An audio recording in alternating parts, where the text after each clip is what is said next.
Hello বন্ধুরা, আজকে নিয়ে এসেছি রথের দিনের ভিডিও, যদিও বা অনেক দিন হয়ে গেছে, বাট আজকে আপলোড করছি।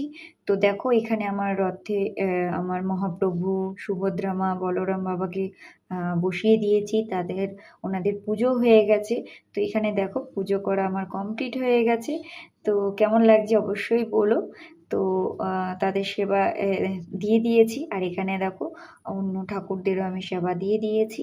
তো কেমন লাগছে দেখতে ঠাকুরের সিংহাসনটা অবশ্যই বলো। তো যাই হোক, পুজো করলে মনের মধ্যে একটা আলাদাই আনন্দ লাগে। সমস্ত কিছুকে বাদ দিয়ে শুধু যেন মনে হয় ঠাকুরের দিকেই মনোবলটা থাকুক। আর এটাই চাই, সারা জীবন যেন ঠাকুরের দিকেই মনোবল থাকে, আর অন্য কোনো দিকেই যেন আমার মনটা না যায়। তো এটাই আমি সবসময় ভাবি বা চেষ্টা করি। তো যাই হোক, সেদিনটা তো নিরামিষ ছিল, এমনিতেও শনিবার, আর আমরা জগন্নাথের পুজোর দিন, রথের দিন আমরা নিরামিষ খাই, আমাদের দাদাভাই খুব মানে। তো যাই হোক, এই দেখো, সেদিনকে করেছিলাম হচ্ছে একটা মিক্সড, মানে একটা ঘ্যাট টাইপের করেছিলাম।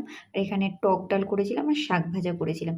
আর সন্ধ্যাবেলায় চলে গেছিলাম মেলাতে। আমাদের এখানেই তোমাদের হচ্ছে ওই লিচু বাগানে মেলা হয়, তো সেখানেই চলে গেছিলাম। তো আমার মেয়েকে দেখো অবস্থা, গাড়ির মধ্যে উঠিয়েছে, তো কিছুতেই গাড়িতে মানে ড্রাইভিং, মানে সবাই যেরকম করছে ও করবে না, ও চুপ করে বসে আছে। আর এখানে দেখো, আমরা ফুচকা খাবো। তো আর একটু ভিডিও করে নিলাম। তো সেরকম খুব একটা বড় ভিডিও করিনি, এখানে ফুচকা খাবো বলে দাঁড়িয়েছিলাম। আর এখানে আমার ছেলেকে আর আমি আমার নিজেকে দেখিয়ে দিলাম। তো কেমন লাগলো ভিডিওটা, অবশ্যই একটা লাইক করো, কমেন্ট করো। সবাই খুব ভালো থেকো, টাটা।